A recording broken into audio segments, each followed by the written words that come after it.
Hello everyone, hello my dear students. तो आज की वीडियो के अंदर बेटा हम अपना पढ़ने वाले हैं one of the most important and fundamental principle of electrostatic force. तो इलेक्ट्रोस्टैटिक फोर्स का बिल्कुल ही बिल्डिंग ब्लॉक, बेसिक और चहेता टॉपिक है हमारा कूलम्स लॉ। ठीक है, आज हम इस वीडियो में देखेंगे कि बच्चों क्या होता है हमारा कूलम्स लॉ। लेकिन होता क्या है, इससे पहले हमारा क्वेश्चन होना चाहिए कि what why we study Coulomb's law, पढ़ना क्यों है इसको। ठीक है, ये दो तीन क्वेश्चन करना हमारा हक बनता है कि हमने क्यों पढ़ना है भाई, कैसे पढ़ना है, कैसे कैसे अप्लाई करना है, ये तीन चीजें, वाई, हो एंड हो अप्लाई इट। ठीक है, तो किस तरह से हमने इसको पढ़ना है, किस तरह से अप्लाई करना है और किस तरह से हमने इसको समझना है, तो देखते हैं अपना कूलम्स लॉ। सबसे पहले तो हमने इसको पढ़ना ही क्यों है। ठीक है, कोई भी फिजिक्स के अंदर या कोई भी दुनिया के अंदर यूजलेस चीज आपको नहीं पढ़ाई जाती। ठीक है, तो ये गलत फहमी निकाल दें गंदे बच्चों की तरह कि जब इसका यूज ही नहीं है कुछ, जब इसका कोई फायदा ही नहीं है तो हमें क्यों पढ़ा रहे हैं। देखें, आंखें खोलें, दिमाग खोलें, पढ़ना शुरू करें, सीखना शुरू करें। जब सीखेंगे पढ़ेंगे तो आपको खुद ब खुद पता चलने लग जाएगा कि कहाँ पे यूज होता है, कैसे यूज होता है, क्या क्या टेक्नोलॉजी बनी है इन्हीं कॉन्सेप्ट की बेस पे। और अभी तो हम अभी इस जमाने में नहीं मानने पढ़ने को इसको, तो इसको जो बनाने वाले जिन्होंने दिमाग यूज किया है, जिन्होंने दुनिया के अंदर अपना कंट्रीब्यूशन किया, एक रेवोल्यूशन लेके आए हैं, चेंज लेके आए हैं, उन्होंने तो ये लॉ दे दिया था हमें 1785 में। ठीक है, तो ज्यादा बातें नहीं, सबक ध्यान की। अब हम शुरू करते हैं अपना कूलम्स लॉ। ठीक है, सबसे पहले काम क्या है इसका, क्यों पढ़ना है इसको, क्या इंपॉर्टेंस है इसकी, बताता क्या है, देखें। तो सबसे पहले बेटा हम पढ़ के आए कि दो चार्ज, एक Q1 ले लें, एक Q2 ले लें। फॉर एग्जांपल अगर ये भी एक पॉजिटिव चार्ज है और ये भी एक हमारा पॉजिटिव चार्ज है, तो ये एक दूसरे को रिपेल करेंगे तो ये इसको धक्का देगा उस तरफ। ठीक है, और पुल एंड पुश हमें पता है क्या होती है, फोर्स, तो इसके ऊपर फोर्स लगेगी इस तरफ, और इस फोर्स को F बराबर लिखेंगे, किस पे लग रही है सर, टू पे। मैं फिर से पूछ रहा हूं किस पे लग रही है ये हमारी फोर्स, चार्ज टू पे, तो यहां पे लिखेंगे 2 1। तो किस पे लग रही है, ओना चार्ज Q2 बाय किससे लग रही है, 1 से, तो 1 जब लगाए Q2 के ऊपर तो हम फोर्स को लिखते हैं F ओना 2/1। इसी तरह जब ये वाला फोर्स लगाएगा इसके तो ऊपर, Q2 लगाएगा किसके ऊपर, Q1 के ऊपर, और यहाँ पे इस तरफ उसकी रिएक्शन होगी तो उसको हम लिखेंगे F फोर्स ओना 1/2, तो इसको लिखेंगे ऐसे। तो बेटा यहाँ पे ये जो इलेक्ट्रोस्टैटिक फोर्स लग रही है इनके दरमियान, इनकी जो क्वांटिटेटिव मेजरमेंट है, कौन सी क्वांटिटेटिव मेजरमेंट के आया के ये जो फोर्स है 50 न्यूटन लग रही है, 200 न्यूटन लग रही है, 10⁻⁻5 न्यूटन लग रही है, 10⁻24 न्यूटन लग रही है, कितनी फोर्स ये लग रही है, इसकी जो क्वांटिटेटिव मेजरमेंट है, जो न्यूमेरिकल वैल्यू है, कौन सी वैल्यू, न्यूमेरिकल वैल्यू। ठीक है, वो हमें कौन देता है, हमारा भैया जी ये कूलम्स लॉ का ही काम है, कूलम्स लॉ ही हमें बताता है। अदरवाइज हम देखते रहे कि फोर्स ये भी लगा रहा है, ये भी लगा रहा है, अगर हमारे पास फिक्स क्वांटिटी नहीं है तो हम इसको कंपेयर कैसे करेंगे, आगे पढ़ेंगे कैसे, यूज कैसे करेंगे कि कहां पे बड़ा चार्ज लेना है, कहां पे कम लेना है। तो इस तरह के सिलसिले हैं, तो इसलिए वेरी वेरी इंपॉर्टेंट। और इलेक्ट्रोस्टैटिक ये जो हमारा चैप्टर है इसकी ये बुनियाद है, बेस है। ठीक है, तो आपने पहले भी 9th 10th में पढ़ा होगा, लेकिन अभी जो है पूरा ब्लंडर खुल के आएगा सामने, पूरा दोस्तों आपको पता लगेगा कि आखिर में ये कंप्लीट दी एंड, यहां से आगे आपका कूलम्स लॉ का कॉन्सेप्ट कभी भी गड़बड़ नहीं करेगा आपके साथ। तो देखते रहें और इंजॉय करें और इंटरेस्ट से क्वेश्चन माइंड में पैदा करें। हम इस वीडियो के अंदर पूरे के सारे आपके क्वेश्चन क्या करेंगे, कवर करेंगे। अगर कोई क्वेश्चन रह जाए, कोई क्वेरी रह जाए, तो नीचे कमेंट सेक्शन में पूछना आपका काम है, उसको जरूर रिस्पॉन्स किया जाएगा, जरूर आंसर किया जाएगा। और मैं तो चाहता ही हूं कि क्वेश्चन आंसरिंग हो, हम पढ़े इस तरह से कि हमारे जेन में क्वेश्चन आए, क्वेरीज आए, इससे जो हमारा जेन रहता है, माइंड रहता है, वो कनेक्ट रहता है स्टडी के साथ, बोर्ड नहीं होता। ठीक है, तो ज्यादा नहीं अब बातें करनी, तो शुरू करते हैं। कोई भी तो चार्ज है उनके दरमियान ये क्या देता है, क्वांटिटेटिव मेजरमेंट देता है। अगर पंजाबी में बोले, सादा जबान में बोले, तो न्यूमेरिकल वैल्यू देता है कि जी 20 न्यूटन है, 10 न्यूटन है, 50 न्यूटन है।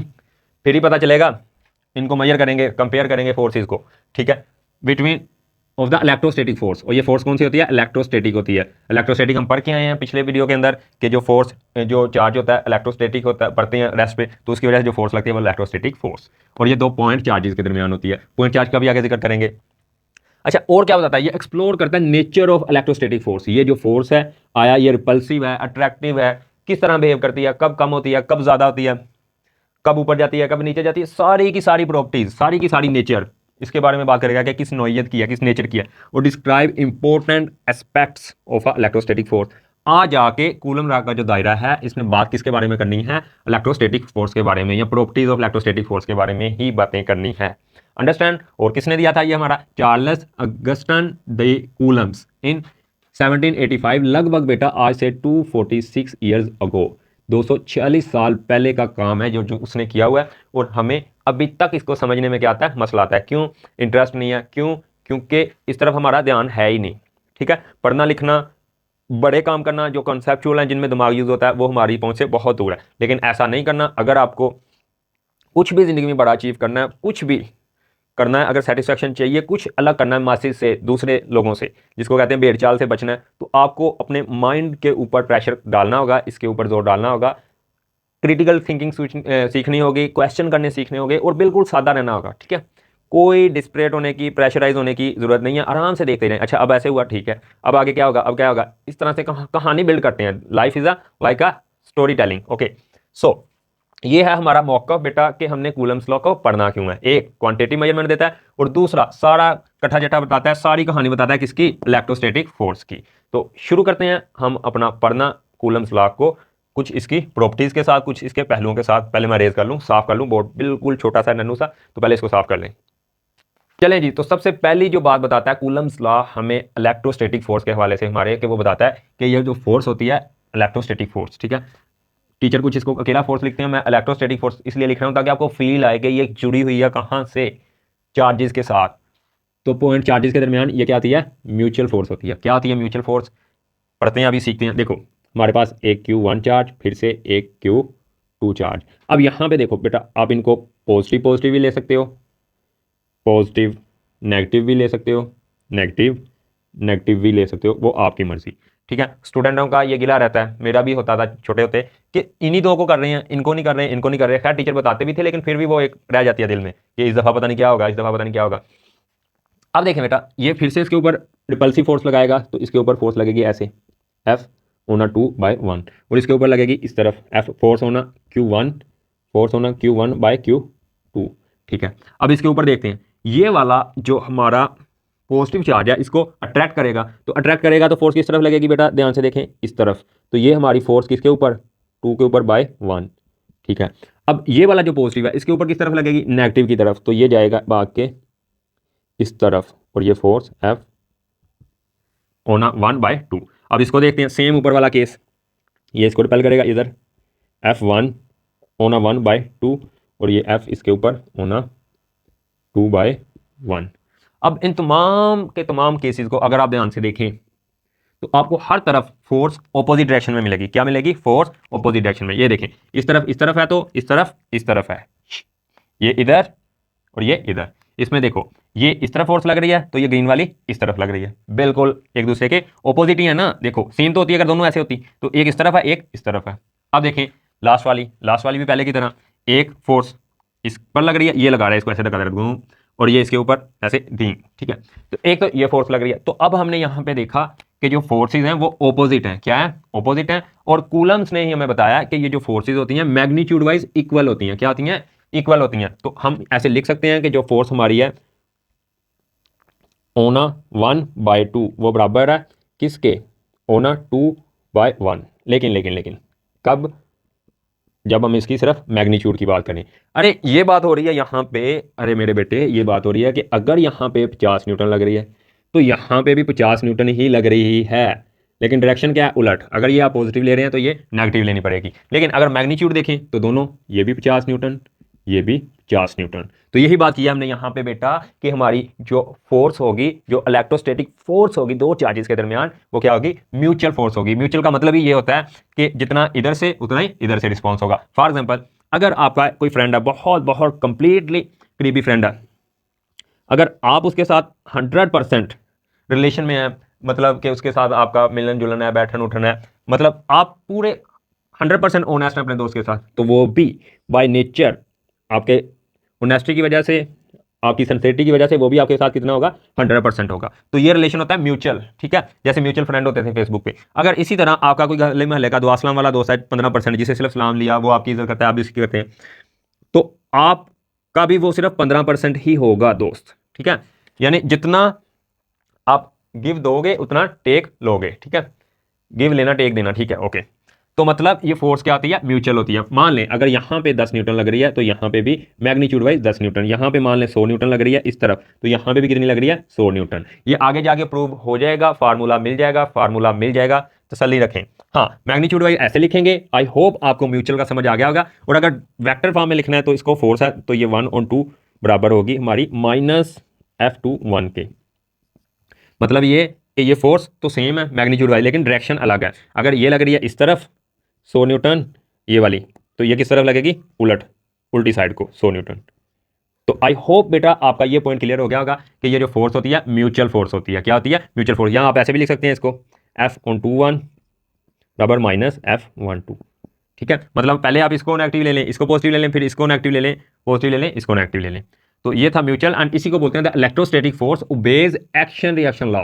देखें यहाँ पे एक्शन रिएक्शन लॉ भी ओबे हो रहा है। कैसे ओबे हो रहा है, अगर हम अपनी दीवार के ऊपर ऐसे फोर्स लगाएं 10 न्यूटन, तो वो भी हमारे ऊपर ऑपोजिट डायरेक्शन में फोर्स नहीं लगाती है। तो यहाँ पे भी तो ऑपोजिट डायरेक्शन में फोर्स है और है भी मैग्नीट्यूड वाइज इक्वल। तो ये था कॉन्सेप्ट हमारा, इलेक्ट्रोस्टैटिक फोर्स जो होती है हमारी वो ओबे करती है एक्शन रिएक्शन लॉ को, ठीक है, न्यूटन वाले को। या ये क्या होती है, म्यूचुअल फोर्स होती है। ये इस फोर्स को electrostatic force is a symmetric force भी बोला जाता है। सिमेट्रिक का मतलब यही भी होता है कि अगर इतनी इधर लग रही है 50 न्यूटन, तो 50 न्यूटन इधर लगेगी, लेकिन डायरेक्शन क्या होगी, उलट होगी। तो आई होप आपका पहला पॉइंट ये क्लियर हो गया होगा मैथमेटिकली, और डेरिवेशन के थ्रू भी इसका प्रूफ मिलेगा अभी के अभी इसी लेक्चर में।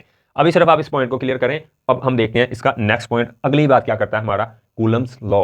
बिल्कुल इत्मीनान से बैठिए, पूरी लाइफ के झंझट खत्म हो जाएंगे कूलम्स लॉ को लेके आपके, और कैसे लिखना है इसको, कैसे पेपर में रिप्रेजेंट करना है, वो भी बात करेंगे हम, लेकिन वो लास्ट के 2-3 मिनट में बताऊंगा आपको। अभी सिर्फ अपनी अंडरस्टैंडिंग बिल्ड करें, ठीक है, अपना नॉलेज बढ़ाएं, अपना माइंड ओपन करें स्टडी को लेके कि पढ़ना कैसे है, ठीक है जी।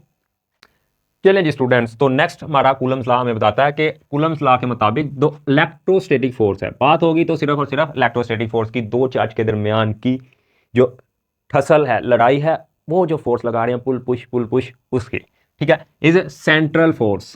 क्या होती है, सेंट्रल फोर्स। ठीक है, अभी बताते हैं क्या मतलब है इसका सेंट्रल फोर्स का। And it is always acting along a central joining line. देखें यहां पे हमारा ये पॉइंट चार्ज, ये पॉइंट चार्ज, यहाँ पे इनको एक मिलाने वाली लाइन है, इनके सेंटर को मिलाने वाली ये, ठीक है, नहीं बनी ठीक से, फिर बनाते हैं ये। तो ये फोर्स हमेशा इस ही लाइन के अलोंग लगेगी, इस ही लाइन की डायरेक्शन में लगेगी, इस ही लाइन के डायरेक्शन में लगेगी। दोबारा बोलें, कहां पे लगेगी, इसी लाइन के डायरेक्शन में। फॉर एग्जांपल अगर इसने इसको रिपेल करना है तो इस तरह रिपेल करेगा। ये फोर्स इसके ऊपर जो लगेगी 2 पे ऊपर 1 की वजह से इस तरह से फोर्स लगेगी, ना कि ये फोर्स इस तरह से लग रही है, लग सकती है, नो गलत, ना कि ये हो सकता है कि ये वाला चार्ज फोर्स लगाए और हमारा ये वाला चार्ज इस तरफ मूव करे, ना ये पॉसिबल है कि ये इस तरफ मूव करे, ना इस तरफ। ये भी गलत डायरेक्शन, ये भी गलत, ये भी गलत, ये तो गलत थी ही हमारी। तो हमारी जब भी फोर्स लगेगी अलोंग किसके, ये ज्वाइनिंग सेंट्रल लाइन के लगेगी। अब देखें अगर हम इसी चार्ज को चेक करें, यहां पे हमने रख लिया एक नेगेटिव चार्ज, तो इसके ऊपर जो फोर्स लगेगी वो इस तरफ लगेगी। ये जो लाइन ज्वाइन कर रही है इनकी, जरा से हटके भी ऐसे फोर्स इसके ऊपर कभी भी लग नहीं सकती, या ऐसे फोर्स इसके ऊपर कभी भी लग नहीं सकती, या ऐसे फोर्स नहीं लग सकती। अच्छा, अब एक क्वेश्चन बचा है कि यहाँ पे क्या ऐसे लग सकती है, हाँ बताएं, बिल्कुल लग सकती है। अगर हम इसको पॉजिटिव कर दें तो है तो अलोंग सेंट्रल लाइन के ना, तो सेंट्रल लाइन जो है उसके ही अलोंग हमारी जो फोर्स है बेटा दो चार्ज के दरमियान, वो पॉसिबल है।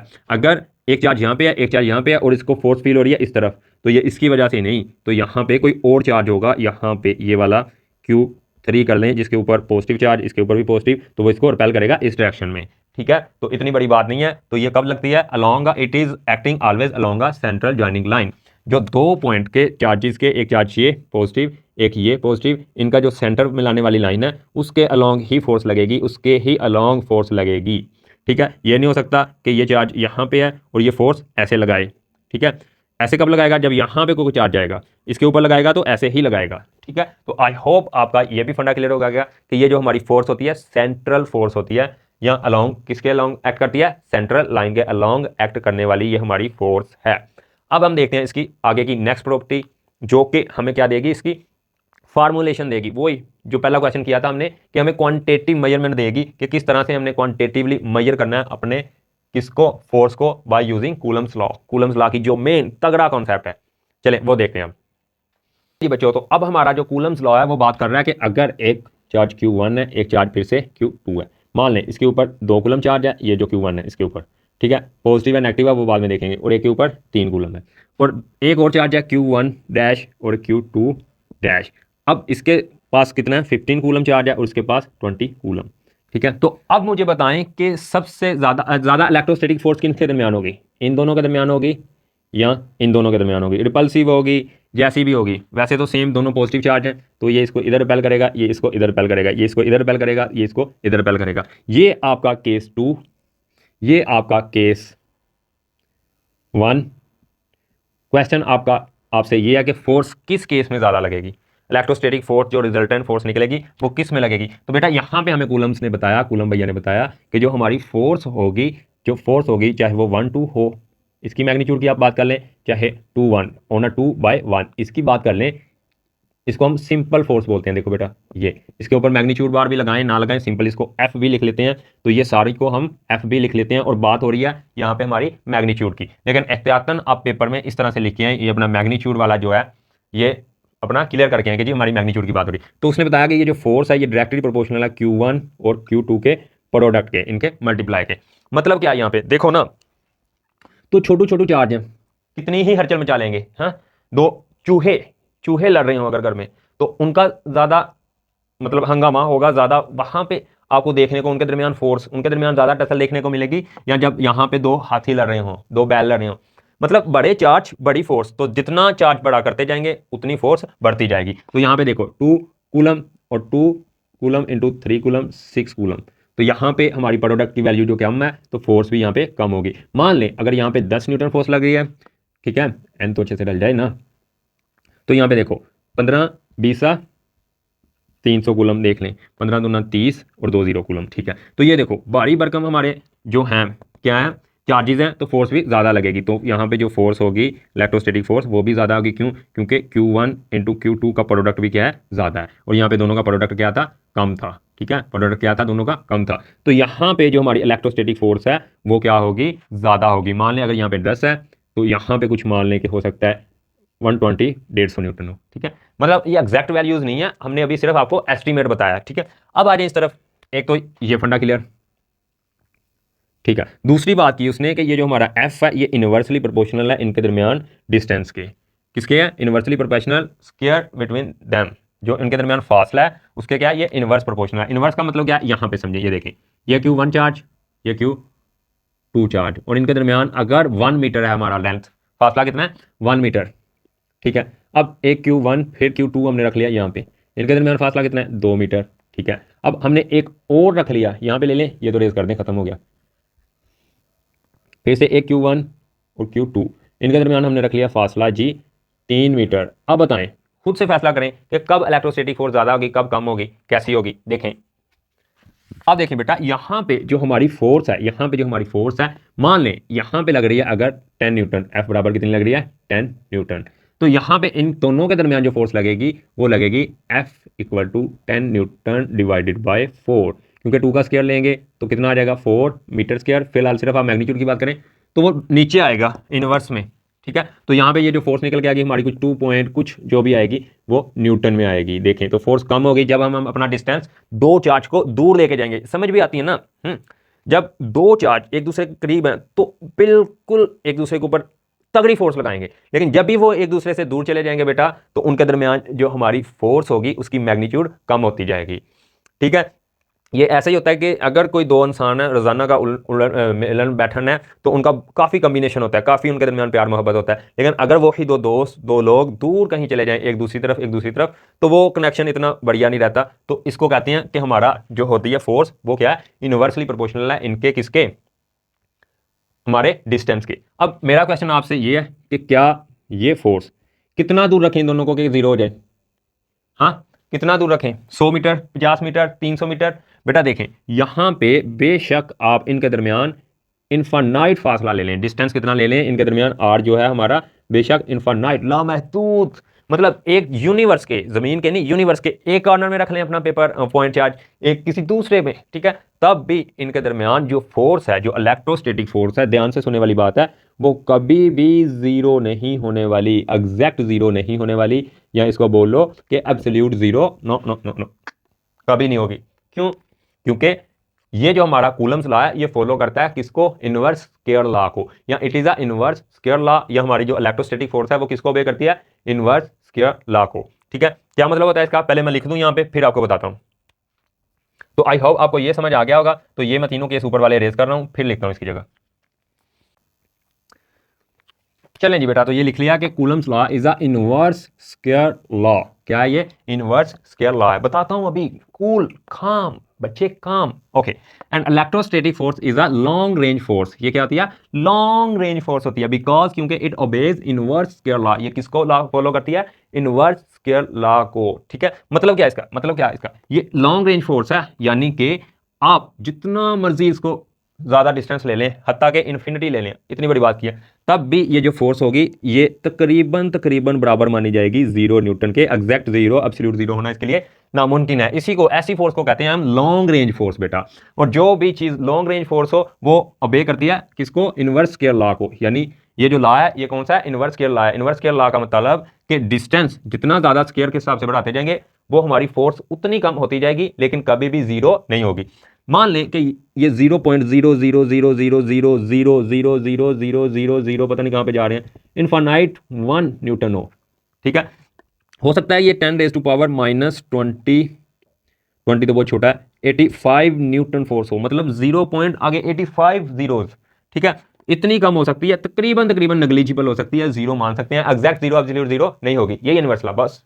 हाँ, ओके, नहीं मतलब गुस्से नहीं होना। अच्छा, ये बताती है हमें कि हमारा ये लॉ है, ये जो फोर्स है इलेक्ट्रोस्टैटिक फोर्स है, किसे ओबे करती है? इनवर्स स्क्वायर लॉ को। और इनवर्स स्क्वायर लॉ यही होता है कि वो फोर्स कभी भी जीरो नहीं होगी, कभी भी जीरो नहीं होगी। इसलिए दोहरा रहा हूं बेटा बार बार कि आपको बार बार सुनने से समझ आए, बैठे दिमाग में। ठीक है, तो आई होप आपका ये पॉइंट भी क्लियर हो गया होगा। ये बिल्कुल ऐसी ही बात है कि जैसे एक पूरा दुनिया के बराबर, यानी पूरी दुनिया के ऊपर एक हमारा समंदर हो, पानी हो, और वहां पे उसको कंपेयर करें बिल्कुल एक पानी की बूंद के साथ, जिस बूंद को भी हम हजारों टुकड़े में तोड़ लें, तो क्या इतने बड़े समुद्र के आगे ये कोई चीज है? इतनी छोटी मिलियन ट्रिलियन पार्ट्स में, टुकड़ों में तोड़ेंगे जब हम एक चीज को, इनफाइनाइट पार्ट्स में, तो वो तो तकरीबन तकरीबन जीरो होगी, लेकिन मुकम्मल भी जीरो नहीं होगी। क्योंकि अगर मुकम्मल जीरो हो गई तो वो मैटर नहीं है, और मैटर नहीं है तो वो पता नहीं अब क्या क्या आगे बात दूसरी तरफ निकल जाएगी।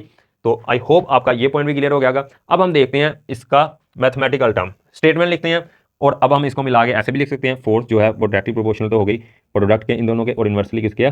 इसके। अब इसी स्टेटमेंट को यूज करना है, इसी टर्म्स को यूज करना है, और हमने इसकी अपनी क्या बना लेनी है? क्या बना लेनी है? स्टेटमेंट बना लेनी है। तो बनाते हैं यहाँ पे स्टेटमेंट, फिर उसको आगे डिटेल में बात करेंगे। ठीक है, तो डरना नहीं है, लेक्चर लंबा हो सकता है, लेंथी हो सकता है, लेकिन यूजफुल होगा, यूजफुल होगा, खिड़कियां खोल देगा आपके दिमाग की सारी।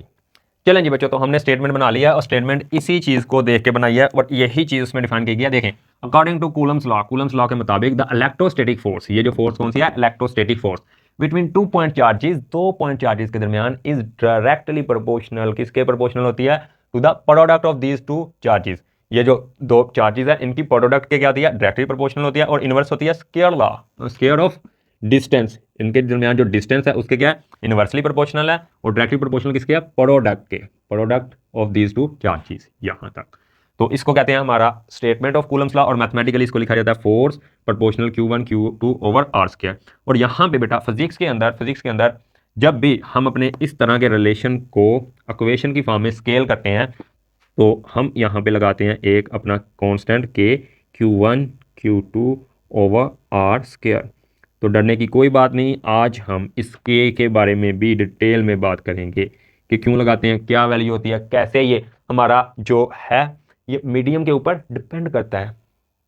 ठीक है, मीडियम के ऊपर कैसे डिपेंड करता है, और कैसे हम अपने यूनिट चेंज करें, हाँ, जिनमें मेजर किया है इसको, तो के की वैल्यू चेंज होती है, बताएंगे। तो डिटेल में सोचेंगे, पढ़ेंगे इसको। अभी आप इसको पकड़ के रखें, अभी हमने थोड़ी सी बात करनी है, जो कि बच्चे बहुत बहुत ज़्यादा क्या हो रहे हैं? नाराज़ हो रहे हैं कि हमने पॉइंट चार्ज के बारे में नहीं बताया अभी तक।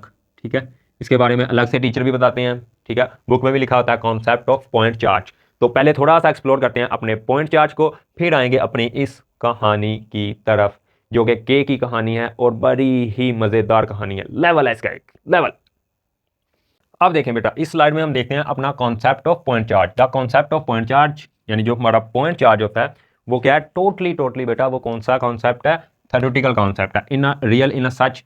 असल में तो ऐसा कोई चार्ज नहीं मौजूद होता है दुनिया में। देखो, in fact there is not exist any kind of point charge in the universe. In fact हकीकत में ऐसा रियल में, रियलिटी में कोई ऐसा चार्ज नहीं है। लेकिन फिर बच्चे अभी आधी बात सुनते हैं, जब तक लेक्चर नहीं खत्म होगा आपने अपने क्वेश्चन, अपने इमोशंस काबू में रखने। अगर खत्म होने तक आपका कोई क्वेश्चन बचे देन आप ब्लेम कर सकते हैं। अभी सुनते जाएं जब तक कहानी पूरी नहीं होती, मतलब कोई भी चीज़ कंप्लीटली एब्सोल्युटली समझ नहीं आती। देखें, तो फिर हमें कंसीडर क्यों करते हैं, हम इसको लेते क्यों हैं? ये तो पूरा लॉ बनाया हो, मतलब ऐसे ही इस चीज़ पे बना दिया जो है ही नहीं। अरे बेटा, थ्योरेटिकल है, यानी थ्योरी के बेस पे हम उसको सोचते हैं और फिर हम उसको अप्लाई करते हैं जब, तो वो हमारी काम कर जाती है तकनीक, ये टूल होता है। ठीक है, देखें समझें। कंसीडर्ड पहले होता क्या, it is a considered as dimensionless charge. ये डिमेंशनलेस चार्ज होता है, जैसे हमारा मैथ के अंदर ज्योमेट्री के अंदर डेफिनेशन है पॉइंट की, जो हमारा पॉइंट होता है वो क्या होता है, डिमेंशनलेस। ना तो उसकी कोई लेंथ होती है, ना उसकी कोई विड्थ होती है, ना उसकी कोई हाइट होती है। मतलब ना वो 1D में होता है, ना वो 2D में 2 डिमेंशन में होता है, ना ही वो 3D में होता है। मतलब सिर्फ और सिर्फ वो निशान पॉइंट बताता है कि इस लोकेशन पे कुछ ना कुछ पॉइंट है, लेकिन वो क्या पॉइंट है अपने आप में नहीं है।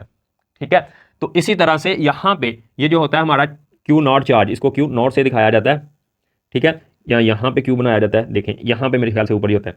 तो ये जो होता है हमारा ज्यादातर इसको पॉजिटिव लिया जाता है, और इसी को टेस्ट चार्ज भी बोलते हैं। क्या बोलते हैं, टेस्ट चार्ज। पॉइंट चार्ज का दूसरा नाम क्या है जी, टेस्ट चार्ज।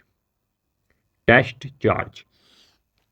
तो ये इसलिए हम अपना लेते हैं समझने के लिए। देखें पहले अभी समझें ये है क्या, विद 0 कूलम चार्ज, इसके ऊपर चार्ज देखा जाए तो 0 कूलम है, मतलब चार्ज है ही नहीं, मौजूद ही नहीं है। एंड अनएबल एग्जैक्ट फोर्स, अच्छा जब उसकी मैग्नीट्यूड 0 है तो वो किसी के ऊपर फोर्स कैसे लगा सकता है। ठीक है, देखें Q1 मल्टीप्लाई Q नॉट, तो ये तो 0 हो जाएगी जब इसकी जगह 0 कूलम रखेंगे। तो ये इलेक्ट्रोस्टैटिक फोर्स भी नहीं लगा सकता किसी के ऊपर जो हमारा चार्ज है Q नॉट, ये वाला electrostatic force know on an other charge. It is use, इसे एज अ टूल यूज किया जाता है टू फार्मूलेट, फार्मूला बनाने के लिए।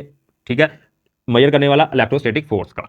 तो आई होप आपको ये समझ आ गया कि पॉइंट चार्ज हम मानते हैं असल में मौजूद नहीं होता, डिमेंशनलेस होता है, 0 चार्ज होता है उसके ऊपर, और वो क्या नहीं रखता, इलेक्ट्रोस्टैटिक फोर्स तो उसके पास एग्जर्ट करने की बिल्कुल भी पोटेंशियल नहीं है। ठीक है, अच्छा अब आते हैं मेन मुद्दे की तरफ कि फिर मानते क्यों है इसको। देखें पहले मैं आपको बताता हूं कि अगर हम पॉइंट चार्ज ना लें, उसकी जगह कुछ और चार्जेस लें और फिर अपना फार्मूला बनाने की कोशिश करें, तब कौन कौन सी अनसर्टेनिटीज, कौन कौन से एरर्स, गलतियां आ सकती हैं, आएंगी, जिनको हम क्या करने के लिए, ओवरकम करने के लिए, उनसे बाहर निकलने के लिए, उनको खत्म करने के लिए फिर हम अपना लेते हैं कॉन्सेप्ट किसका बेटा, पॉइंट चार्ज का। और इसको सिर्फ कैलकुलेशंस के लिए, फार्मूला बनाने के लिए यूज करते हैं। एज अ सच जब हम हकीकत में एक्सपेरिमेंट करते हैं, या जो कूलम्स जो कर रहे थे वो क्या कर रहे थे, 2 चार्जेस को लेकर कर रहे थे, और उन चार्जेस को भी हम पॉइंट चार्ज बना लेते हैं। कैसे बनाते हैं अभी मैं आपको सिखाता हूं। अभी देखेंगे कि जो हमारे रियल चार्ज हैं उन्हीं को पॉइंट चार्ज माना जाता है। कब माना जाता है, कैसे माना जाता है, अभी बात करते हैं हम। देखें अगर आपने ये डेफिनेशन कर लिया है, या पीछे करके कर लेना इसको, मैं ये रेस करने लगा ताकि हमें जगह चाहिए, समझना है तो जगह चाहिए। अब देखो बेटा, अगर हम अपने 2 चार्जेस को पॉइंट चार्ज ना माने, कोई बड़ा चार्ज मान लें, तो कैसे होगा, तो जो चार्ज होता है हमारा वो स्फेरिकल फॉर्म में होता है, स्फीयर में होता है, बड़ी बड़ी बॉल्स के फॉर्म में होता है। मान लें कि ये हमारे पास एक बॉल ये है, एक ये है, तो यहाँ पे पॉइंट चार्ज तो है नहीं। पॉइंट चार्ज का मतलब होता है बिल्कुल एक जगह, एक पॉइंट पे, एक सेंटर पे चार्ज का मौजूद होना। लेकिन यहाँ पे क्या होगा, यहाँ पे भी चार्ज है, यहाँ पे भी चार्ज है, यहाँ पे भी चार्ज है, यहाँ पे भी है, यहाँ पे भी, यहाँ पे भी, यहाँ पे भी, यहाँ पे भी, यहाँ पे भी, यहाँ पे भी, done done done done done done done. ठीक है, इसी तरह यहाँ पे भी, ये बेशक आप अंदर देख लें, यहाँ पे भी चार्जेस मौजूद हैं, बाहर भी, हर जगह इस स्फीयर के ऊपर चार्जेस मौजूद हैं। तो इस तरह कुछ करते करते करते अब हमने तो अपना कूलम्स लॉ पढ़ना है, कूलम्स लॉ पढ़ना है, तो हमें इनके दरमियान डिस्टेंस चाहिए। जैसे हम पॉइंट चार्ज के दरमियान Q1 और Q2 के दरमियान, ये देखो ये भी एक, ये रेड नुक्ता, ये भी एक, ये रेड नुक्ता, जिस तरह हम इनके दरमियान इनके सेंटर से डिस्टेंस खींच लेते हैं। ये देखो ये इसका सेंटर, ये इसका सेंटर, मेरे ख्याल से नजर तो नहीं आ रहा होगा। तो इस तरह से हम डिस्टेंस लेते हैं, ये एक हमें डेफिनेट, एक एब्सोल्यूट, एक कंफर्म डिस्टेंस मिलता है इनके दरमियान R। लेकिन यहाँ पे ये पॉसिबल नहीं है। हमें क्या मालूम कि यहाँ से डिस्टेंस लें, यहाँ से लें, यहाँ से लें, यहाँ से लें, या यहाँ से यहाँ तक लें, या यहाँ से यहाँ तक लें, वट एवर। ठीक है, अच्छा अगर मान लें हम यहाँ से सेंटर से ले रहे हैं, हमने क्या ले लिया, सेंटर से ले भी लिया, आपने कहा कि इतनी बड़ी कौन सी बात है, यहाँ से ले लें, तो यहाँ से इसके ऊपर लगेगी इलेक्ट्रोस्टैटिक फोर्स, सर बिल्कुल लगेगी। ये करेंगे रिपेल, बिल्कुल करेंगे। रिपेल किया तो अगर हम देखें तो मान लें ये हमारी बॉल पहुंच गई है यहाँ पे, ये इतना एक्स्ट्रा डिस्टेंस कर चुके हैं, इतना। ठीक है, तो अब देखो अगर हमने इसको पॉइंट चार्ज ना माना, कोई असल चार्ज मान लिया, रियल चार्ज असल वाला, थ्योरी को छोड़ दिया, ठीक है, तो ये तो डिस्टेंस वेरी कर रहा है। यहाँ पे मान लें 2 मीटर था, तो यहाँ पे हो जाएगा 2.2 मीटर। तो हम कौन सा डिस्टेंस लें भाई, खुद ही बताओ, हाँ फैसला आपका। यहाँ पे ये वाला डिस्टेंस R1 लें या ये वाला डिस्टेंस R2 लें कंप्लीट यहाँ तक। तो इसलिए बेटा यहाँ पे हम पॉइंट चार्ज मानते हैं, और पॉइंट चार्ज इंटरेक्ट नहीं करता। दूसरी बात और, अगर हम पॉइंट चार्ज ना माने, तीसरी बात, ठीक है, डिस्टेंस वाली समझ आ गई, तो हमें क्या पता कि यहाँ पे, चलो मैं और बना लेता हूँ, यहाँ पे एक पॉजिटिव, एक पॉजिटिव, एक पॉजिटिव, एक पॉजिटिव, यहाँ पे पॉजिटिव पॉजिटिव, चलो एक ही मान लो। अब हमें क्या पता होगा कि ये वाला फोर्स लगा रहा है चार्ज, ये वाला लगा रहा है, या ये वाला लगा रहा है, या ये वाला लगा रहा है, भला क्या पता। इसलिए पॉइंट चार्ज मारना जरूरी है, लेकिन पॉइंट चार्ज तो होते नहीं, तो एक्सपेरिमेंटली बेटा हम इन्हीं को पॉइंट चार्ज बना लेते हैं। हाँ कैसे, देखो देखो जब करीब करीब है, ठीक है, इसकी अपनी बदमाशी है, इसकी अपनी फोर्स है, ठीक है, इसकी अपनी फोर्स है, लेकिन जब हम इनको बहुत बहुत ज्यादा दूर ले जाएं, एक यहां पे एक यहां पे, देखो दो लोग हैं आपस में एक दूसरे के करीब करीब, ये मैं तुझे मार दूं, ये फलां फलां, बड़ा जोश है, ठीक है, लेकिन अगर उनको दूर कर दें, ठीक है, एक को दुनिया के एक कोने में फेंक दें, एक को दूसरे कोने में फेंक दें, तो उनके दरमियान क्या रहेगी, फोर्स रहेगी, बिल्कुल नेग्लिजिबल, ना होने के बराबर। क्यों? क्योंकि हमने अभी पढ़ा इनवर्स लॉ, जैसे जैसे डिस्टेंस बढ़ता जाएगा हमारा फोर्स उनके दरमियान इंटरेक्शन जो है वो कम होता जाएगा। तो यहां पे लगभग जब हमने फेंक दिया और यहां पे फेंक दिया, इनके दरमियान डिस्टेंस ये जो आर है ये बहुत बहुत बड़ा ले लिया हमने, बहुत बड़ा, तो हम इन्हीं अपने असल चार्ज को ही पॉइंट चार्ज मान लेते हैं। क्या मान लेते हैं? पॉइंट चार्ज मान लेते हैं। एक तो ये बात हो गई कि इन्हीं को कंसीडर किया जाता है पॉइंट चार्ज, इनके दरमियान डिस्टेंस बढ़ा के एज सच तो मौजूद नहीं होते दूसरी थ्योरी पढ़ने के लिए। अब यहां पे भी अगर बात करें करीब रख के भी, ये हमारा असल चार्ज हो गया और ये हमारा पॉइंट चार्ज हो गया, ठीक है, ओके। अब अगर पॉइंट चार्ज ना मान दे तो ये डिस्टर्बेंस आनी थी। अब अगर इसको पॉइंट चार्ज मान लेते हैं तो हम विजुलाइज थ्योरेटिकली तो सोच रहे हैं ना कि यहाँ पे इसके ऊपर फोर्स लगेगी। जब इसके ऊपर फोर्स लगेगी तो ये तो है हमारा डिमेंशनलेस, चार्जलेस, इलेक्ट्रोस्टैटिक फोर्सलेस, कोई इलेक्ट्रोस्टैटिक फोर्स नहीं है इसके पास, तो ये तो इसके साथ रिएक्ट नहीं करेगा, मतलब क्या नहीं करेगा, आगे मूव नहीं करेगा, यहाँ पे जो डिस्टेंस बढ़ा था वो नहीं बढ़ेगा। तो इसलिए हम आराम से ये फोर्स निकाल लेंगे कि ये जो फोर्स F1 लगा रहा है किसके ऊपर, F2 के ऊपर, तो इसके ऊपर लगने वाली फोर्स आसानी से निकाल लेंगे सिर्फ और सिर्फ फार्मूला बना के। एज सच असल में तो करना भी नहीं पड़ना, वो तो कर चुके कूलम्स भैया, ठीक है। अब दूसरी तरफ हमने क्या करना है, फिर इसके ऊपर देखना है, तो इसको अगर मेटेलिक बॉल मानेंगे, चार्जी वाली मानेंगे, तो इसको पॉइंट चार्ज मानना पड़ेगा, ताकि इसको ना माना तो भी तो डिस्टेंस बढ़ेगा, सेम वही फंडा। तो इसलिए आई होप आपको पॉइंट चार्ज का कॉन्सेप्ट समझ आ गया होगा। विजुअलाइजेशन है, इंसान के माइंड की पावर है, ठीक है, किस तरह से हमने इसको अपना अप्लाई करना है वो चीज़ है। तो आई होप पॉइंट चार्ज की कॉन्सेप्ट समझ आ गया होगा। अब हम पकड़ने लगे हैं अपना के को एकदम तरीके से, ठीक है। मैं मानता हूं कि बहुत बहुत मुश्किल है आपके लिए इस दौर में इतना लेंथी लेक्चर और एक जगह बैठ के सुनना, लेकिन अगर आपके अंदर थ्रस्ट है, अगर आप कॉन्सेप्चुअली सीखना चाहते हैं तो आप टिके रहेंगे, अदरवाइज जाने को फिर रोकेगा भी कौन, ठीक है। तो अब हम समझते हैं के, ठीक है, कि के की क्या कहानी है, कॉन्स्टेंट की क्या कहानी है, क्यों हम इसको अप्लाई करते हैं वगैरह वगैरह। चलें जी बच्चों, तो हमने पढ़ा कि कूलम्स लॉ में जब हम अपनी फोर्स के दरमियान Q1 Q2 over R square के दरमियान प्रोपोर्शनलिटी हटाते हैं तो कोई ना कोई के कांस्टेंट लगाना पड़ता है, Q1 Q2 over R square. तो ये कांस्टेंट लाजमी तौर पे लगाना पड़ता है। वाई, क्या नीड है, क्यों जरूरत है? और बेटा इसी के को हम कूलम्स कांस्टेंट भी कहते हैं या कांस्टेंट ऑफ प्रोपोर्शनलिटी भी कहते हैं, ठीक है। ये दो नाम है इसके, बुक में यूज़ किए होंगे अगर किए हैं उसने तो। अच्छा, अब हम देखते हैं कि वाई वी नीड इट, ठीक है। अब हम सोचते हैं बिफोर के कहानी देखें, के बगैर हम इसको जरा अंडर ऑब्जर्वेशन लेते हैं, देखते हैं इसको, पढ़ते हैं, करते हैं। देखें ये जो हमारी इक्वेशन है F proportional to Q1 over Q2 R square, ये हमारी इक्वेशन स्केलिंग नहीं है, स्केलिंग नहीं है। स्केलिंग मतलब एक परफेक्ट स्केल पे नहीं है, परफेक्ट इस लेवल पे नहीं है कि हम इसको बोलें कि एक चार्ज Q1 है, एक चार्ज Q2 है, ये 2 कूलम है, ये 5 कूलम है, उन्हीं के दरमियान डिस्टेंस जो है वो 1/2 मीटर है, तो फोर्स निकाल दो हमें, होना 2/1, या वही 1 2 निकाल दो, एक ही चीज़ आएगी, डायरेक्शन में फर्क होगा, ये फोर्स निकाल दो। ये हमारी इक्वेशन इस काबिल नहीं है, क्यों? क्योंकि ये स्केल्ड नहीं हुई, और स्केल करने के लिए क्या लगाना पड़ता है हमें? कांस्टेंट। कैसे करते हैं स्केल, क्या होती है स्केलिंग, अभी पढ़ेंगे, अभी समझें। अच्छा, अब देखें अगर हम इसमें चाहे ये वैल्यू पुट कर ही लें तो देखें एफ प्रोपोर्शनल भी हटा लें बेशक, यहाँ पे के वो इक्वल का साइन लगा लें, तो यहाँ पे देखें 2 कूलम मल्टीप्लाई 5 कूलम ओवर 1/2, तो ये देखें ये 2 ऊपर जाके मल्टीप्लाई, 2 5 10 मल्टीप्लाई, ये भी 2 ऊपर चला जाएगा, तो कितना बन जाएगा हमारा 2 कूलम स्क्वायर मीटर स्क्वायर, क्योंकि इसका भी स्क्वायर लेना है हमने, तो यहाँ पे 4 हो जाएगा, तो ये कितना आ जाएगा 40 कूलम स्क्वायर मीटर स्क्वायर। अच्छा, ये कोई फोर्स है? हाँ, फोर्स का तो यहाँ पे हमारा यूनिट है न्यूटन, तो यहाँ पे भी न्यूटन आना चाहिए था, यहाँ पे तो आ रहा है ये 40 कूलम स्क्वायर मीटर स्क्वायर, तो ये तो दोनों साइडें बैलेंस ही नहीं है इक्वेशन की। तो एक तो यहाँ पे हमारे यूनिट बैलेंस नहीं है, तो ये के जो आता है ये किस लिए आता है? हमारे यूनिट बैलेंस करने के लिए। किसको? Unit balancing, for unit balancing, ठीक है। दूसरा किस लिए आता है? फॉर स्केलिंग इक्वेशन, ठीक है। हमारी इक्वेशन अच्छे से स्केल नहीं है कि हम इसमें वैल्यूज पुट करें और अपना आंसर निकाल लें, लेकिन हमें चाहिए यही, ठीक है। तो ये देखें आती कैसे है, के की वैल्यू कैसे निकालते हैं। आई होप आपको इसका समझ आ गया कि यूज कैसे करते हैं।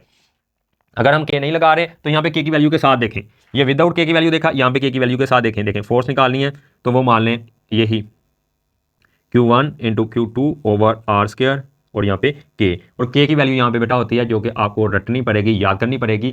क्यों? क्योंकि ये एक्सपेरिमेंटली और ऑब्जर्वेशन से आती है। ये जो वैल्यू है ये कैसे निकालते हैं हम, अभी आपको दूंगा इसकी एनालॉजी, अभी समझाऊंगा कैसे निकाली जाती है। तो ये 9 मल्टीप्लाई 10⁻⁹ और यहाँ पे न्यूटन, यहाँ पे मीटर स्क्वायर और पर कूलम स्क्वायर।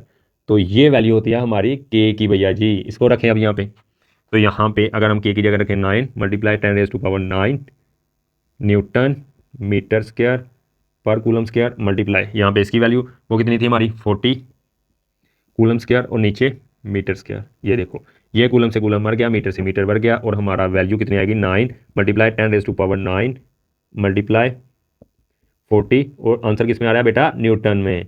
किस में आ रहा है हमारा, न्यूटन में। तो ये हमारी फोर्स निकलेगी ऐसे। तो ये हमारी इक्वेशन स्केल्ड है। अब स्केल कैसे करते हैं, K की वैल्यू निकालते कैसे हैं, क्या क्या करते हैं, इसके लिए हम चलते हैं। अभी तक हमने बात किया K की वैल्यू क्यों जरूरी है। तो एक नंबर, हमारे यूनिट बैलेंस नहीं है। दूसरी, हमारी इक्वेशन स्केल्ड नहीं है। इक्वेशन क्या नहीं है, स्केल नहीं है। और इक्वेशन स्केलिंग करने के लिए हमें क्या करना पड़ता है बेटा, हमें करना क्या पड़ता है, इक्वेशन का एक कांस्टेंट टर्म होती है, कांस्टेंट टर्म निकालनी होती है। ठीक है, कांस्टेंट टर्म के निकालने के बगैर भी आपको दिखा दिया क्या असरात होते हैं। इक्वेशन बिल्कुल अनबैलेंस होती है यूनिट के लिहाज से। ठीक है, और स्केल नहीं होती, मतलब ये इक्वेशन रेडी नहीं है कि हमें वैल्यू दे इसकी तरह। ये इक्वेशन रेडी है, ये वाली जो इक्वेशन के साथ हमने ली है, ये हमारी इक्वेशन रेडी है। इसके अंदर जो मर्जी पुट करते जाएं, जितने मर्जी चार्ज, जितना मर्जी डिस्टेंस पुट करते जाएं, हमें वैल्यू निकाल निकाल निकाल निकाल देता रहेगा, फेंकता रहेगा, फेंकता रहेगा, फेंकता रहेगा। ठीक है बच्चों, तो आई होप आपको ये समझ आ गया। अब हम देखते हैं के की वैल्यू निकालते हैं तो निकालते कैसे हैं। इतनी बड़ी वैल्यू हमें कैसे पकड़ा दी, हाँ मतलब कैसे फील करना है इसको, कि हर दफ़ा हर जगह ये बता देते हैं कि ये हमारा कॉन्स्टेंट है, इसका ये यूनिट है। जैसे हमारा वो ग्रेविटेशनल लॉ है उसमें भी जी पकड़ा देते हैं। तो वो आता कैसे है, कैसे मेजर करते हैं उसको, अभी हम बात करेंगे उसके बारे में। वेरी वेरी इंटरेस्टिंग जी बच्चों। तो कैसे निकालते हैं के की वैल्यू, के की वैल्यू कैसे निकालते हैं। तो बेटा ये इम्पॉसिबल है जब तक आप न्यूटन की तरह बैठे, कूलम्स की तरह बैठे हुए एक लैब में, एक लेबोरेटरी में क्या नहीं कर रहे, एक्सपेरिमेंट नहीं कर रहे। ये सिर्फ और सिर्फ एक्सपेरिमेंटली बहुत बहुत ज़्यादा टाइम करनी पड़ती है, निकालने पड़ता है, कई दफ़ा एक्सपेरिमेंट करना पड़ता है, और फिर हमें एक कांस्टेंट वैल्यू मिलती है। उसको कांस्टेंट ऑफ प्रोपोर्शनैलिटी कहते हैं, उसको कांस्टेंट कहते हैं अपने फार्मूले का। तो ये तो हमारे लिए पॉसिबल नहीं है निकालना। क्यों? क्योंकि ना तो हम लैब में हैं, ना हमारे पास वो ऑब्जर्वेशंस हैं, ना वो कंडीशंस हैं। निकालते कैसे हैं इसको, मैं हमारी एक प्रैक्टिकल लाइफ से आपको एनालॉजी देता हूँ। मान लें कि हमें पता है कि हमारी जो टी है, जो चाय है वो बनाते हैं हम, वो प्रोपोर्शनल है हमारी एम मिल्क के, और टी पी टी पैक के, और इन्वर्सली प्रोपोर्शनल है टाइम के। किसके प्रोपोर्शनल? इन्वर्सली टाइम के। मतलब अगर हम टी प्रोपोर्शनल है मिल्क के, ज़्यादा दूध डालेंगे तो ज़्यादा चाय बनेगी। ठीक है, ज़्यादा वो यूज़ करेंगे टी पैक तो फिर भी ज़्यादा स्ट्रॉन्ग चाय बनेगी या ज़्यादा चाय बनेगी, ये लगा लें। और टाइम के इन्वर्सली प्रोपोर्शनल, मतलब अगर ज़्यादा टाइम तक पकाएंगे, इसको हीटअप करेंगे, तो वो वेपरेट होती रहेगी, कम होती रहेगी चाय।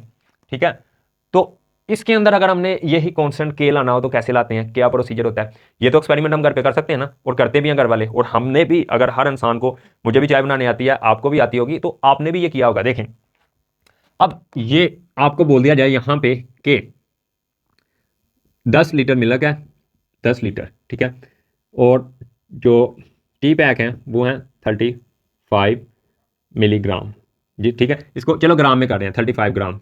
ठीक है, और टाइम है टी बराबर 1 मिनट। तो मेजर करके बताएं कितनी चाय बनेगी। नहीं निकाल सकते फार्मूले से। क्यों? क्योंकि स्केल्ड ही नहीं है, और दूसरी बात इसके भी यूनिट नहीं बराबर होंगे। अब देखें, अब हमने घर में एक्सपेरिमेंट करना शुरू कर दिया, क्योंकि हम 10th क्लास में बनाना शुरू कर देते हैं चाय, छोटे बच्चे भी बना लेते हैं, क्लास से भी शुरू कर देते हैं। चलें, अब देखें हमने क्या किया, हमने एक्सपेरिमेंट करना शुरू कर दिया, रोज़ाना चाय बना रहे हैं, रोज़ाना चाय बना रहे हैं। और हमने देखा कि जब हम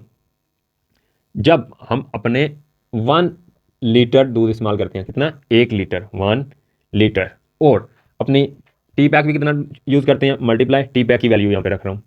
ठीक है, वो हम कर रहे हैं 1 ग्राम, और टाइम इसको डिवाइड भी कितने पे कर रहे हैं, 1 मिनट। 1 मिनट के लिए चाय को पका रहे हैं। ठीक है, वो बाकी कंडीशन सारी होंगी, टेम्परेचर क्या होगा, ये वो फलां फलां फलां। ठीक है, तो होगा बेटा यहाँ पे ये कि मान लें हमारे पास 1 मग बन के आया चाय का, 1 मग बन गया। ठीक है, मोटी मोटी चीज़ें ले रहा हूँ, ये ना कहना कि 1 लीटर से सिर्फ 1 मग बनाया, मग बढ़ा कर लें फिर। तो 1 मग बना है, और यही जो 1 मग है, 1 जो है हमारा 1 मग, यही हमारा यहाँ पे कांस्टेंट है। यही क्या है, कांस्टेंट है। और यहाँ पे भी कांस्टेंट के साथ मग नहीं आएगा, 1 आएगा सिर्फ। अगर आप यहाँ पे और लेना चाहें, कोई और कांस्टेंट ले लें, आपकी मर्जी। अगर आप कहें कि मैं यहाँ पे 10 लीटर ले रहा हूँ, और ये ले रहा हूँ 100 ग्राम, और ये मिनट भी ले रहा हूँ 10, और मेरे बन रहे हैं 20 मग, तो आपका कांस्टेंट क्या होगा यहाँ पे 20। वो अपने हिसाब से मैंने ये इसलिए रखा है कि आपको ज़्यादा फील हो जाए, अच्छे से समझ आ जाए, तो इसको 1 मिनट ही रहने दें। अब देखें इस वैल्यू को इसमें लगाएं तो हमारा टी पैक जो कि किस में मेजर हुआ है, मग में, ठीक है, इक्वल टू यहाँ पे 1 के की वैल्यू, ये हमारा क्या है के, या के लिख लें इसको, ठीक है, और यहाँ पे मिल्क एम टी पी और यहाँ पे टाइम। अब अगर हम इनकी वैल्यू रखें यहाँ पे पुट करें तो टी की जगह मग, यूनिट निकालना है, अब हमने के का यूनिट निकालना है, यूनिट ऑफ के, यूनिट ऑफ के इक्वल टू, ये देखो ये इधर मल्टीप्लाई डिवाइड हो रहा है, इधर आके मल्टीप्लाई, और इसकी वैल्यू लिख लेंगे मिनट में, ठीक है। अब हमने वैल्यू नहीं लिखनी, अब हम सिर्फ यूनिट निकाल रहे हैं अपना के का। अब देखें यहाँ पे ये डिवाइड में जाएगा तो ग्राम और ये एल, तो ये हमारा क्या आ गया, यूनिट आ गया। तो हमारा यहाँ पे जो के है वो क्या है, 1 equal to minute mug divided by L G, L से लीटर, जी से ग्राम। अब ये वैल्यू रखेंगे अगर यहाँ पे के की, तो हमारे पास ये एक स्केल्ड इक्वेशन आ गई है, क्या आ गई है, स्केल्ड इक्वेशन आ गई है, देखो पुट करके देखो यहाँ पे बेशक, ठीक है। तो टी इन अ मग, तो मग में आएगी हमारे पास, मान लें हमने ये सारी सारी वैल्यू 1 1 पुट कर ली, तो हमारे पास इसलिए 1 मग आएगा। तो यहाँ पे हमने के की वैल्यू 1 मिनट इंटू मग ओवर एल जी मल्टीप्लाई, ये के की वैल्यू है। अब रखो लीटर, 1 लीटर मल्टीप्लाई, अब रखो टी पैक की 1 ग्राम और नीचे 1 मिनट, देखो ये मिनट से मिनट कट गया, ये एल से जी कट गया, एल से एल कट गया, और बचा क्या हमारा टी, किस में आया, सिर्फ मग में, किस में मेजर हुई है, मग में, कि यहाँ पे हमारा 1 मग बनेगा।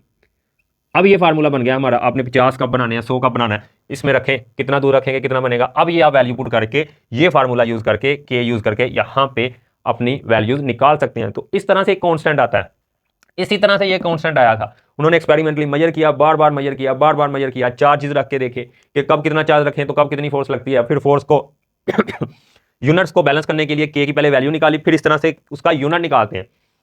इसी तरह से बेटा ये हमारा यूनिट आया है उसका। अब देखो के की वैल्यू जो है हमारी वो डिपेंडेंट होती है किसके ऊपर, बोले मीडियम के ऊपर, और किसके ऊपर, बोले बोले तो सही, और किसके ऊपर, मीडियम के ऊपर, और सर जो यूनिट यूज कर रहे हैं उनके ऊपर। तो ये भी यहां से फील ले लें, देखें मैं ये रेज कर दूं थोड़ा सा, वैसे करने वाला है तो नहीं, ये बड़ा इंटरेस्टिंग करके लिखा था मैंने। अच्छा बेटा अब देखो के की वैल्यू किस पे डिपेंड करती है, मीडियम के ऊपर। मीडियम से मुराद हम यहाँ पे जब दो चार्ज रखते हैं, इसके बारे में डिटेल में बात करनी है, Q1 Q2, तो उनके दरमियान फ्री स्पेस, हवा रखते हैं स्पेस, या वैक्यूम रखते हैं, तो फोर्स की कुछ और कीमत आती है। या अगर हम यहाँ पे डाई इलेक्ट्रिक मटीरियल, कोई लकड़ी रख दें, कोई रबर रख दें, तब वैल्यू थोड़ी कम आती है।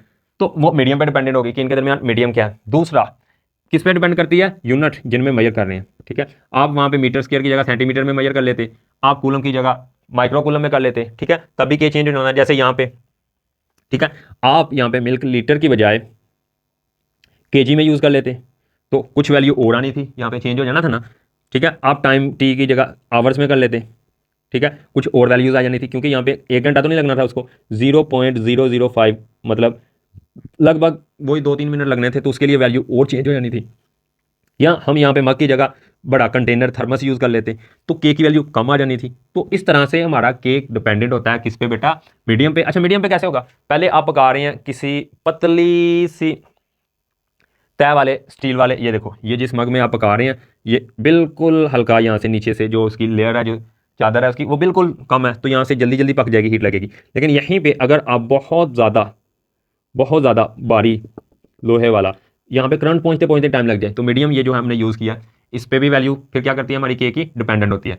तो आई होप आपको अब समझ आ गया होगा कि ये निकालना, इसको एज अ एक्सेप्ट करने पड़ेगा कि ये हमारी वैल्यू आ गई कॉन्स्टेंट, ठीक है। क्यों, अदरवाइज अगर इसको मेजर करेंगे तो एक्सपेरिमेंट करें जाके बैठ के लैब में, ये तो मिलता जुलता एक्सपेरिमेंट हर पाकिस्तानी बच्चे ने किया हुआ है, इसलिए हमने इसकी एक एनालॉजी, एक एग्जांपल के तौर पे इसको रख लिया। और आई होप आपको काफ़ी इसने हेल्प किया होगा, अगर किया हुआ तो बताना लाजमी है। अब हम बात करते हैं अपनी के पूरे कंप्लीट फार्मूले की, ठीक है, और फिर आगे चलेंगे इसकी डायरेक्शन में बात करेंगे कि डायरेक्शन क्या होगी इसकी, और फिर बात करेंगे एक और कॉन्सेप्ट है प्रीमिटिविटी और फ्री स्पेस वगैरह का, या रिलेटिव प्रीमिटिविटी, उसके बारे में बात करेंगे। चलें जी बच्चों, तो ये हमारा इलेक्ट्रोस्टैटिक फोर्स जो कि बराबर है के Q1 Q2 over R square. और के की वैल्यू किस तरह से आई है, कैसे कैसे फैक्टर्स पे डिपेंड करती है, मीडियम पे करती है, बिल्कुल करती है, यूनिट पे करती है जिनमें मेजर किया है, बिल्कुल करती है। तो ये याद रखना। और ये कितनी है, या तो ये आपको करनी पड़ेगी वरना एक्सपेरिमेंट करें जाके इतना बड़ा, न्यूटन मीटर स्क्वायर पर कूलम स्क्वायर। अब यहाँ पे के की ये जो वैल्यू है ये भी बेटा वो बराबर होती है 1/4 पाई एप्सिलन नॉट। और यहाँ पे एप्सिलन नॉट क्या होता है, एप्सिलन नॉट बराबर होता है 8.85 multiply 10 raise to power -12 coulomb square newton metre square. और ये होती है वैल्यू एप्सिलन नॉट की। और एप्सिलन नॉट क्या होती है, यहाँ पे हमारी फ्री परमिटिविटी ऑफ स्पेस होती है। इसके बारे में अभी डिटेल में नहीं बात करनी, अभी ये हमारे पास फार्मूला आ गया। इसको हम ऐसे लिख सकते हैं, फोर्स को अपनी F equals to 1/4 pi epsilon naught, यहाँ पे Q1 Q2 over R square. अच्छा अब यहाँ पे देखें, यहाँ पे ये फिर के कांस्टेंट, ठीक है, जैसे हमने वो कांस्टेंट के 1 मग लिखा था उसको आप और एक्सप्लोर करके लिख सकते थे, उसके अंदर कुछ चीज़ें कांस्टेंट रखते, कुछ चेंज करते। तो ये सारा एक्सपेरिमेंटली काम है, अब इतना ज़्यादा टाइम नहीं लेंगे कि आप ज़्यादा ही क्या हो जाए, थक जाए। तो इसलिए ये कांस्टेंट टर्म है, यहाँ पे ये दोनों कांस्टेंट टर्म है 1/4 पाई। और एप्सिलन नॉट ये हमारा मीडियम का फैक्टर है कि जो मीडियम है उसके अंदर वैल्यू ये ली हुई है। ये भी कैसे ली हुई है, एक्सपेरिमेंटली ली हुई है, इसके बारे में बात करेंगे। लेकिन उससे पहले हम इसकी वेक्टर फॉर्म पढ़ लें, कूलम्स लॉ की डायरेक्शन पढ़ लें, क्योंकि ये हमारे पास कंप्लीट मैग्नीट्यूड की बात हो गई है कि अगर आपने इलेक्ट्रोस्टैटिक फोर्स की मैग्नीट्यूड निकालनी है तो यह फार्मूला आपके पास पैक पड़ा हुआ है, इसको लगाते जाएं और फोर्स देखते जाएं या अपनी प्रॉब्लम सॉल्व करते जाएं। ठीक है बेटा, तो ये क्वांटिटेटिव मेजरमेंट हो गई है, इसकी क्वांटिटेटिव फार्मूलेशन हो गई है। अब हम देखते हैं इसको डायरेक्शन के लिहाज से अपने कूलम्स लॉ को, और फिर देखेंगे परमिटिविटी ऑफ फ्री स्पेस के लिहाज से ये जो लिखी है वैल्यू कि इसको कैसे एक्सप्लोर करना है, इसको कैसे समझना है, तो तब जाके आपका पूरा होगा कूलम्स लॉ। चलें जी बेटा, तो अब हम पढ़ते हैं अपनी vector form of a Coulomb's law. ठीक है, जब भी कोई फोर्स लगती है तो ये देखो F है, तो इसके दो फैक्टर होंगे, एक इसकी मैग्नीट्यूड और इसका यूनिट वेक्टर। और यहाँ पे भी सेम यही किस्सा है कि अगर फोर्स लग रही है, चलिए मैं आपको पहले बना के दिखाता हूँ। ये हमारा Q1 चार्ज, ये Q2 चार्ज। और मैं फिर से बता रहा हूँ, ये दोनों पॉइंट चार्ज पॉजिटिव चार्ज मान के हम कूलम लॉ अप्लाई करते हैं। आप जो मर्जी ले सकते हैं, आपका आंसर क्या आएगा, सेम एज इट इज आएगा। अच्छा अब देखें, यहाँ पे ये इसके ऊपर लगाएगा फोर्स F ऑन 2/1, तो ये इस तरफ इसके ऊपर लगेगी फोर्स और ये इनकी ज्वाइनिंग लाइन। ठीक है, अब बेटा देखें, इसी बात को समझें, इसी बात को समझें। देखें ये जो पॉइंट चार्ज है इसको हमने मान लिया ये पॉइंट अपना, ठीक है, ये अपना XY प्लेन में, और इसी पॉइंट से देखें यहां से इस तरफ फोर्स लगेगी। ठीक है, तो यहां से इस पॉइंट को हमने दूसरा पॉइंट मान लिया, इसको R1 इसको R2। पोजीशन वेक्टर्स को ऐसे ही शो करते हैं हम अपने कोऑर्डिनेट सिस्टम में। अब ये देखो, एक हमारा पॉइंट ये हो गया, एक पॉइंट ये हो गया। अब देखो यहाँ का दरमियान का जो हम आर वेक्टर निकालेंगे उसको लिखेंगे R21 पोजीशन वेक्टर बराबर, इसको माना था ये जो इनके दरमियान का निकालेंगे, ठीक है, वो निकालेंगे R, देखो पहले R1 वेक्टर प्लस ये वाला R21 वेक्टर। देखो ये वाला हेड एंड टेल रूल से पहले हमने इसको R1 को जोड़ा, फिर R21 को, और फिर इनका रिजल्टेंट R2 वेक्टर। तो यहाँ पे ये बराबर किसके, R2 वेक्टर के। अब यहाँ से हमें किसकी वैल्यू निकालनी है, R21 की, क्योंकि ये हमने अपना डिस्प्लेसमेंट वेक्टर लेना है, ठीक है, यूनिट वेक्टर लेना। तो यहाँ पे ये इक्वल आएगा R2 माइनस R1 वेक्टर। अब देखें बेटा, यहाँ पे इस पॉइंट से इस पॉइंट तक हमारी फोर्स लगी, तो यहाँ पे इस पॉइंट से यहाँ तक, तो यहाँ पे हमें अपना पहले क्या लेना पड़ेगा, यूनिट वेक्टर या पोजीशन वेक्टर। ठीक है, और फोर्स की डायरेक्शन भी यही है, इस तरफ है। तो यहाँ से हमारे पास पोजीशन वेक्टर तो आ गया है, कौन सा, R21। ठीक है, और यहाँ पे हमने फोर्स भी कौन सी ली है, फोर्स जो लग रही है F21, तो ये बराबर होगा F21 की मैग्नीट्यूड इंटू, और यहाँ पे हम F जो नॉट लेते हैं अपना F नॉट, और F नॉट की जगह हम अपना पोजीशन वेक्टर लिखते हैं, ये वाला किससे शो कर देते हैं इसको, पोजीशन वेक्टर के डायरेक्शन क्या होगी, किस डायरेक्शन में फोर्स लगेगी। तो सिंपल रिप्रेजेंट करना है, आप चाहे इससे ही कर लें ऐसे तभी ठीक है, लेकिन बुक वालों ने इससे किया हुआ है तो हम इससे करेंगे। और यहाँ पे कैप है, तो यहाँ पे हमारी जो वैल्यू आएगी F21 position vector equal to ये F21 की मैग्नीट्यूड इंटू यहाँ पे R21 और हमारा पोजीशन वेक्टर। तो ये मैंने बता दिया, इसको देख के पजल नहीं होना, परेशानी होना। अब हमें तो चाहिए ये, लेकिन हमारे पास क्या है, हमारे पास है R21 vector equal to R2 vector minus R1 vector. अब यहाँ पे हमें इसकी क्या चाहिए बेटा, मैग्नीट्यूड। ठीक है, तो ये जो हमारा यूनिट वेक्टर है ये देखें R2 माइनस R1 या R21 या R2 माइनस R1। अब यहाँ पे R21 माइनस R1, तो देखिए बेटा यहाँ पे हमें ये तो नहीं चाहिए, तो यहाँ पे हम लिख लेंगे इसको, यहाँ पे पहले लाइन लगा लें ताकि ये मिक्स ना हो, ये रेस कर दें, आपको समझ आ गई होगी। तो यहाँ पे हम लिख लेंगे R21 इसका यूनिट वेक्टर इंटू R21 का मैग्नीट्यूड। अब ये यहाँ पे डिवाइड करेगा तो हमारा R21 जो यूनिट वेक्टर आएगा वो आ जाएगा R2 माइनस R1 इन दोनों का, ठीक है, वेक्टर फॉर्म, और डिवाइड किससे, R21 ये वाला। और R21 हमारा ये जो है ये कौन सा वेक्टर है, किसकी मैग्नीट्यूड है, ये इसी की है, R2 माइनस R1 वेक्टर की मैग्नीट्यूड। ये देख लें, ये रख दिया इसकी जगह। तो यहाँ पे हमारे पास जो पोजीशन वेक्टर R1 है बेटा वो आएगा R2 माइनस R1 और divided by R2 minus R1, इनका क्या लेंगे हम, मैग्नीट्यूड लेंगे, ठीक है। तो ये है बेटा हमारा टोटल यहाँ पे जो R21 लिखा होता है, ये असल कहानी होती है, ठीक है। चलें जी बच्चों, तो हमें हमारा ये जो Q1 के ऊपर जो फोर्स लग रही है Q2 के ऊपर ड्यू टू 1, तो हमने यहाँ पे एक दफ़ा फिर से देख लें पोजीशन वेक्टर कैसे लेना है, ऐसे R21, और ये पोजीशन वेक्टर होगा, इसकी मैग्नीट्यूड क्या होगी, 1 होगी, और इसको निकालना कैसे है, ऐसे हमने अभी डिटेल में सीख लिया है कि ये कैसे निकालते हैं। और अगर इसको एक और मजीद स्टेप लिखना हो तो हम लिख सकते हैं हमारा ये R unit vector 21 equal to यहाँ पे R21 ये इसकी पूरा वेक्टर और नीचे इसकी मैग्नीट्यूड से क्या करेंगे, इसको डिवाइड करेंगे। तो ये फार्मूला है हमारा, ये बिहाइंड कॉन्सेप्ट है जो इतना सा लिखा होता है हमारी बुक के अंदर, ठीक है। और डायग्राम आपने कैसे बनानी है, ये ऐसे बनानी है, Q1 ये Q2 के ऊपर फोर्स लगा रहा है तो फोर्स लग रही है इस तरफ, ठीक है, F21, ओके। और इसी तरफ हम अपना क्या ले लेते हैं, यूनिट वेक्टर ले लेते हैं, ठीक है। वो दिखाते कैसे हैं, उन्होंने इसको यूनिट वेक्टर दिखाया हुआ है इसको, ठीक है, R21 यूनिट वेक्टर। तो मेरे भाई यहाँ पे बनाए या यहाँ पे बनाए, वेक्टर को पैरेलल शिफ्ट कर सकते हैं, हम आगे लेके जा सकते हैं। तो ये कहानी है। अब इसी तरह सेम हम लिख लेंगे किसके लिए, जब किस पे लगेगी, 1 पे लगेगी। देखें दोबारा देखें, ये हमारा, चले मैं पहले इसको रेज कर लूँ, यहाँ पे लिख देता हूँ आप ताकि रिलेट भी कर पाए। ये हमारा Q1, ये हमारा Q2 चार्ज, ठीक है। अब देखें यहाँ पे ये भी पॉजिटिव और ये भी पॉजिटिव। अब ये वाला चार्ज जो है इसके ऊपर फोर्स लगाएगा कुछ इस तरफ, तो ये इस तरफ जाएगा, तो ये हमने मान ली इसके ऊपर F21, फोर्स होना 1/2।